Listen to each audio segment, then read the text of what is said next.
துளாராசி நண்பர்களுக்கு இன்றைய தினத்தில் கண்டிப்பாக பல விஷயங்களில் வெற்றி உண்டு. எதிரிகள்கிட்ட கவனமாக இருக்கணும், பேச்சுவார்த்தைகளில் ரொம்ப கேர்ஃபுல்லாக இருக்கணும். தெரிந்தே ஒரு விஷயத்தை தப்பு பண்ணக்கூடாதுன்னு சொல்லுவாங்களே, அதில் ரொம்ப ரொம்ப கேர்ஃபுல்லாக இருக்கிறது ரொம்ப நல்லது.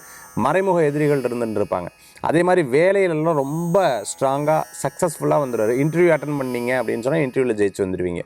நான் வெளிநாடு போனோம், அதாவது அந்த சப்ஜெக்டில் மட்டும் நீங்கள் கிளியராக இருந்துட்டீங்க, ரொம்ப கான்சன்ட்ரேட்டாக ஃபோக்கஸ்டாக இருந்துட்டிங்கன்னா அந்த காரியங்கள் ஃபுல்லாக உங்களுக்கு வெற்றி பெறத்துக்குண்டான நாளாக இன்றைய தினம் உங்களுக்கு ஏற்படுத்தி கொடுக்கும். அதே மாதிரி இடமாற்றமான மகிழ்ச்சியை கொடுக்கும். சொந்த பந்தங்களை சந்திக்கக்கூடிய, பெற்றோர்களுக்கு பார்த்திங்கன்னா குழந்தைகள் மூலமாக பெருமை சேர்க்கக்கூடிய நல்ல நாளாக இன்றைய தினம் உண்டு.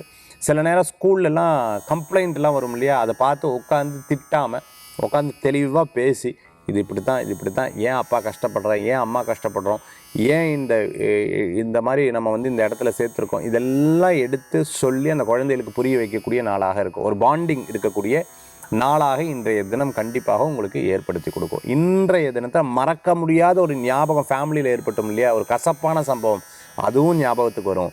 ஒரு நல்ல விஷயங்களும் ஞாபகத்துக்கு வரும். நல்லதை எடுத்துக்கோங்க, கெட்டதை விட்டுருங்க. இன்றைய தினத்தில் வழிபடக்கூடிய தெய்வம் குலதெய்வ வழிபாடு தான் வெற்றி தரும் வழிபாடு.